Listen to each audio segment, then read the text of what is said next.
Жақсы. Енді синустың таңбалары неге байланысты болады? Неге мынау бірінші және екінші ширекте бұлардың мәні оң болады?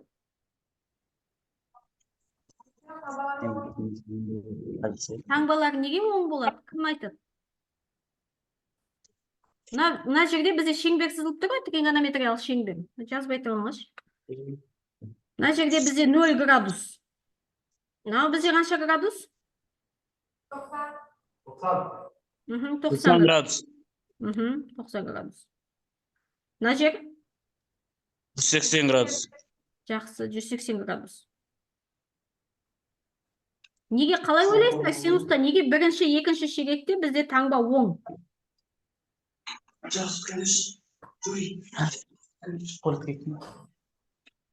Кім айтады?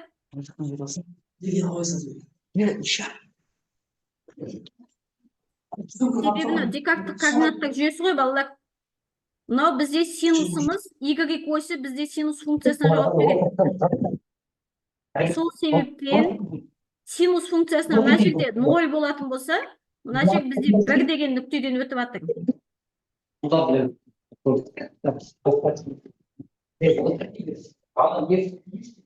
Түсініп жатсыңдар ма?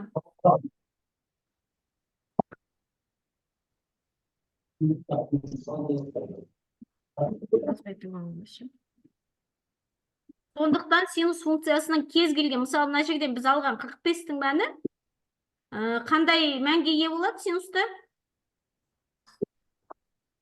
Синус 45 градус қандай мәнге ие болады? Оқушылар, синус 45 градус қандай мәнге ие болады?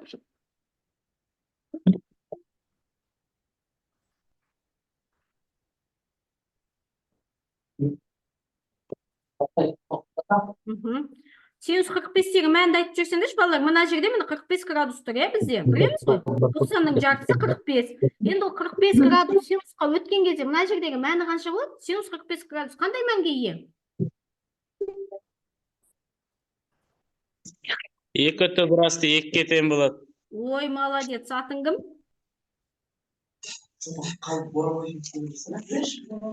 Боранбаев мектебінен.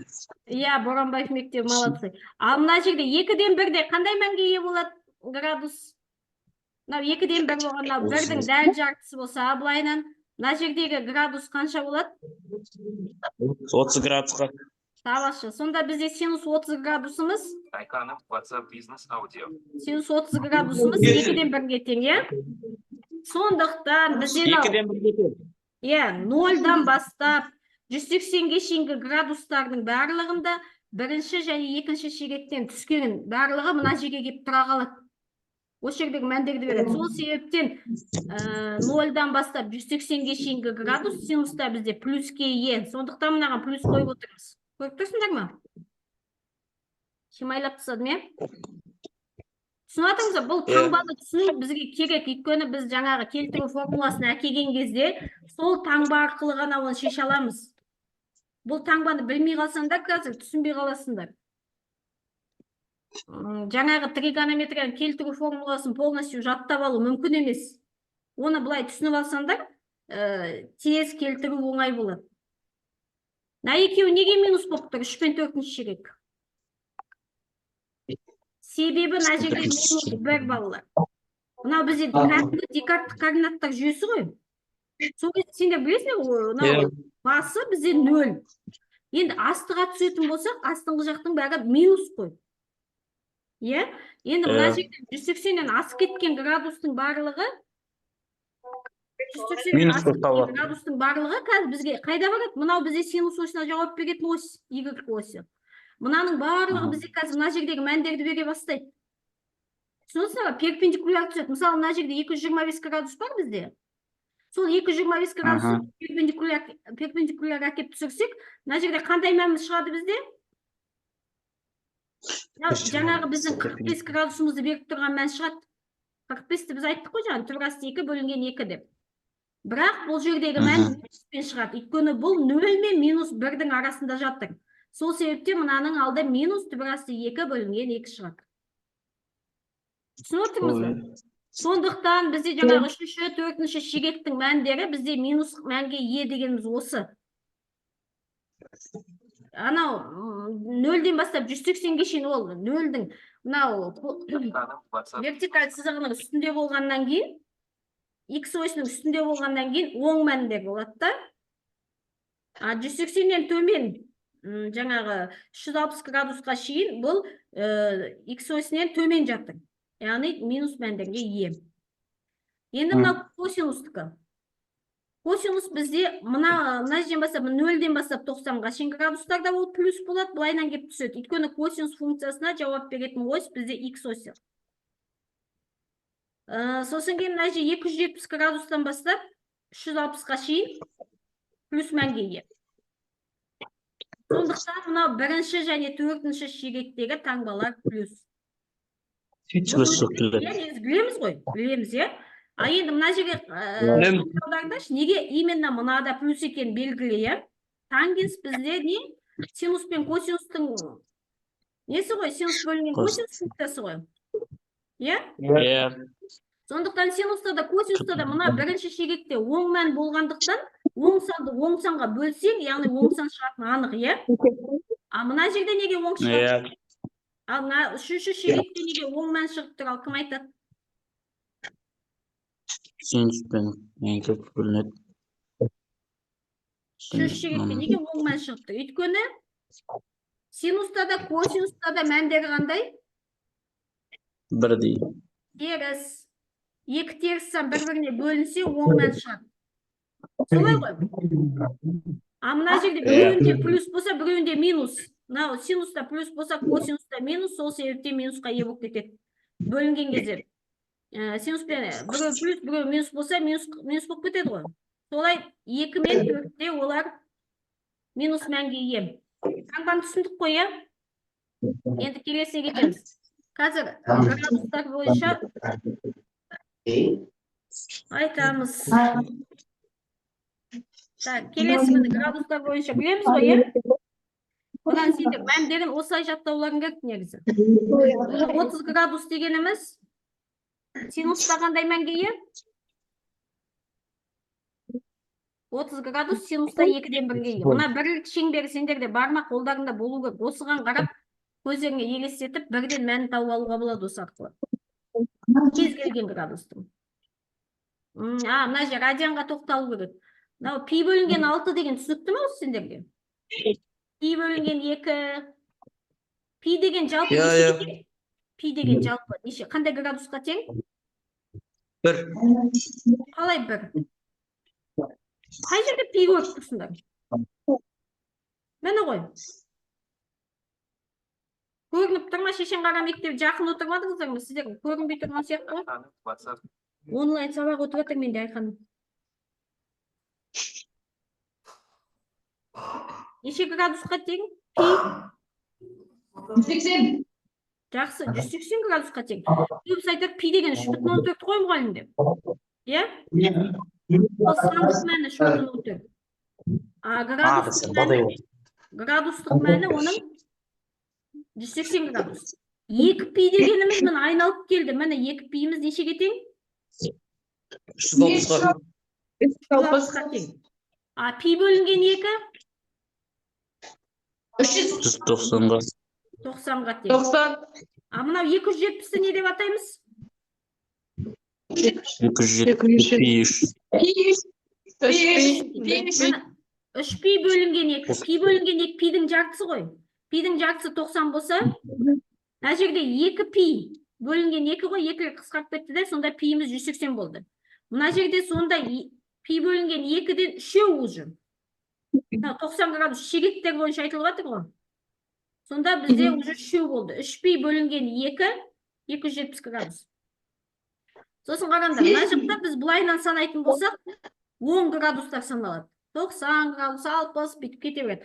Бізде сонымен қоса теріс градустар да бар. Мысалы, синус минус 45 деген градус бар. Ол қай жерде? Ол қай жерде кім біледі? Неше шегекте тұр ол? Синус минус 45 градус. Қай шегекте тұр? Мынау ширектерді ұмытып қалмайық. Мынау бірінші ширек, мынау екінші ширек, мынау 3, Қандай? мынау 4. Синус минус 45 градус. Минус. Қай ширекте тұр? Синус минус 45 градус. Қай жерде тұр ол? Осы жерін тауып беріңдерші. Екіде тұр ма? Екіде. Жақсылап қарасаңдаршы. Міне, қараңдар, мына стрелканы көріп тұрсыңдар ма? Минус градус болса не істейсің дейді? Астыға түсесің дейді, астыға. Минус градус мынау міне. Мынау міне бізде. 90-ның биссектрисасы болып табылады ғой. 90-ды қаққа бөлетін. Сонда мынау 365 градус, ол минус 45 градус болып та саналады. Түсінесіңдер ма? Минус градуспен айтылса, астыға қарай түсесіңдер. Мына жер 0 болып басталады, осыдан астыға түсесіңдер. Түсіндік пе? Мынау бізде синус пен косинус бойынша. Енді бізде тангенс пен котангенс бар. Иә? Ол тангенс пен котангенстің сызығы қай жерде екен? Кім біледі? Мынаны есте сақтайтын жай балалар, оп-оңай есте сақтауға болады. Бұл котангенс деген к-дан басталып тұр ғой, иә? Котангенс. Косинус. Екеуі де к-дан басталғанда параллель болып тұрады. Түсінікті ма? Мынау тангенс міне.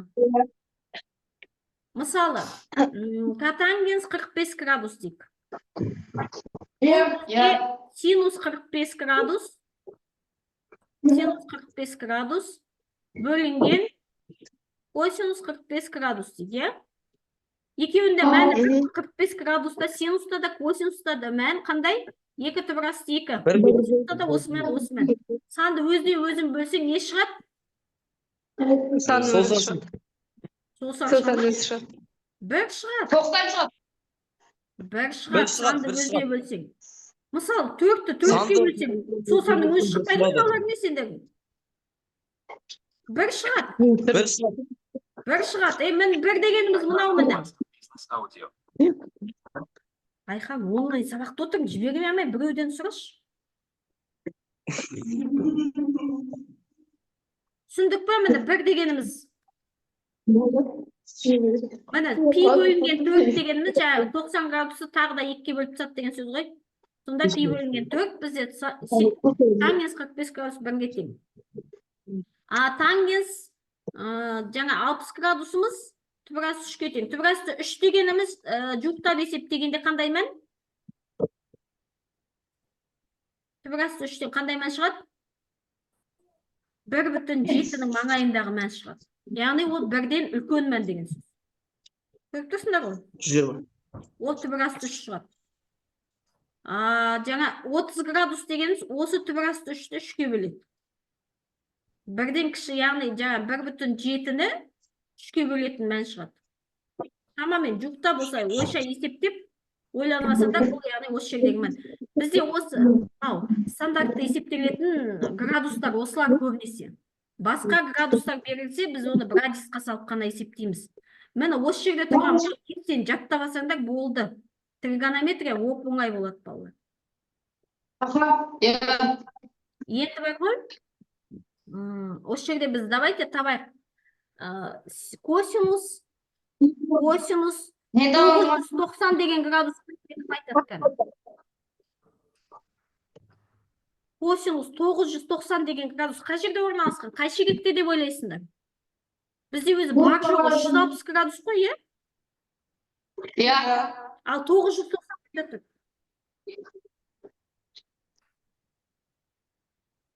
Қайттан жібересіз. Естілмей қалды.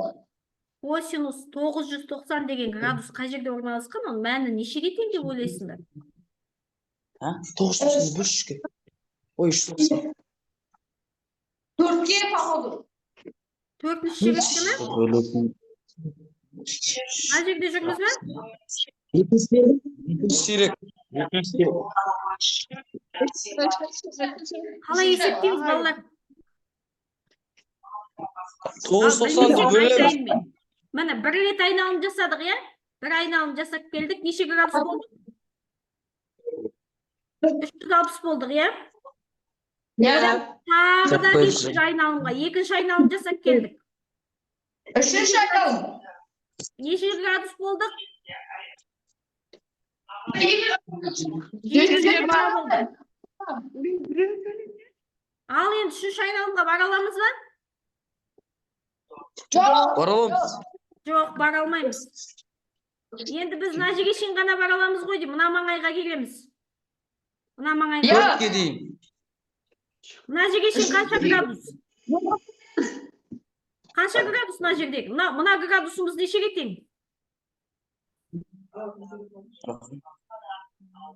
Мына градус нешеге тең? 3 бөлінген 2 деген неше мынау? 270.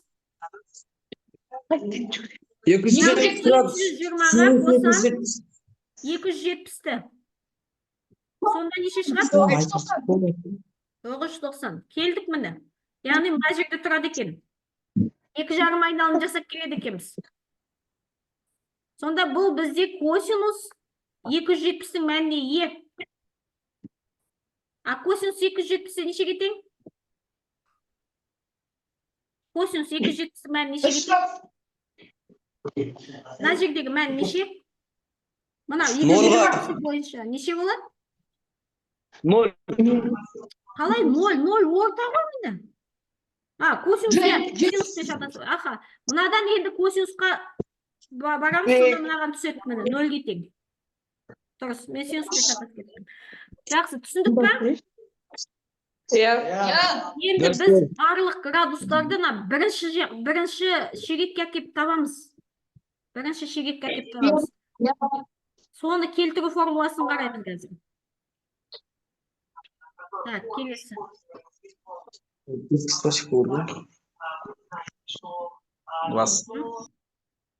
Енді мынандай жасайық.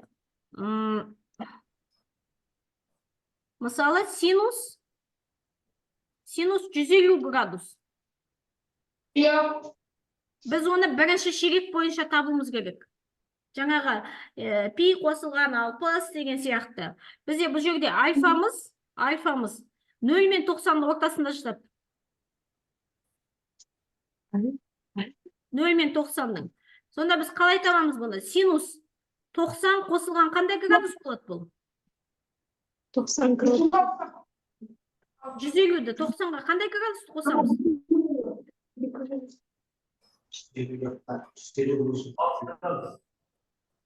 60-ты қосамыз ғой. 90-ға 60-ты қоссақ 150 ғой. Иә? Біз мына жерден мына 150-ді тауып атқан жоқпыз. Просто 90 қосу 60 деп атырмыз. Неге? Өйткені бізде 90 градус пен 270 градусты иә деп бас иіліп тұрады бүйтіп. Иә, бұл жерде негіз ауыстыр деген сөз. Бұндай жағдай болса негізді ауыстыруымыз керек. Негіз ауысу керек. Ал енді 180 мен 0 градуста негіз ауыспайды. Осын жаттап алсаңдар болды. Ауыспайды. Мына 2 градус болса негізді ауыстырасыздар. Менде қазір негіз ауысады. Синус 90-ды көрсетіп тұр. Ауыстырдық. Яғни біз косинуспен ауыстырамыз оны. Все, мынаны мен ұмытып кеттім. Мына жерде мен все, ауыстырып тастадым. Енді маған 60 қалды. 60 жазамда, плюс па минус екенін анықтаймын. Екінші шегекте синус 150 градуста мәні қандай болады? Оң бола ма, теріс бола ма? Жаңағы синустардың несін қарайық. Мына жерде екінші шегекте таңба қандай еді? Оң таңба еді. Значит, мынаның алды плюс деген сөз. Егер мына жерде мысалы минус болатын болса, мысалы косинусқа келейік осыны. Сонда мені осының таңбасымен ауыстыра саламыз. И жаңағы косинус 60 градустағы мәнін таба саламыз. Мені косинус 60 қой, мәні неше бізде? Тең 2-ден 1-ге. Осылай шығара саламыз. Енді қараңдар. Енді осы косинусқа салайық. Косинус 150 градус. Ол дегеніміз неше? Ол косинус 90 қосу 60 деп ауыстырамыз. Е? Сонда негіз ауысады. Косинуста бірақ таңба қандай еді? Косинустың екінші шегегінде таңбасы қандай еді? Мынау синустың. Таңбасы қандай болады? Минус болады. Косинуста екінші ширекте минус болады. Сол себепті мына функцияның алдына минус қоямыз. Негізді ауыстырамыз. Өйткені 90 мен 270 арасында негіз ауысу керек. Синус болады, сосын 60 градус болады. Түсінікті ма? Мынау минус қайдан келген түсіндік па, балалар? Себебі косинуста екінші ширекте таңба минус болу керек. Сол минус тұру керек мынаның алдында. Синус 60 градус нешеге тең бізде? Міне бірінші ширек бойынша таңбасын жаттап алсаңдар санын. Соны қоя саламыз. Минус түбірасында 3 бөлінген 2 түбірасы 3. 2 түбірасы 3-ке. 2-ден түбірасы 3. Аха, түсіндік па? Енді қазір мен сіздерге тест берем. Өздеріңіз орындайсыңдар, әр оқушы өзі жеке-жеке орындайды. Аты жөндерін жазып беріңдер. Сосын кейін результатын бәрін шығарып берем. Жарай ма? Кім қандай баға алды барлығы тұрады. Жақсы балалар. Мынау сабақ сақталады. Кім түсінбей қалды, менің нем бар. YouTube каналым бар. Соған кіріп, тіркеліп, лайк басып, сабақтарыңа комментарий жазып кетіңіздер. Жақсы. Сау болыңыздар. Мен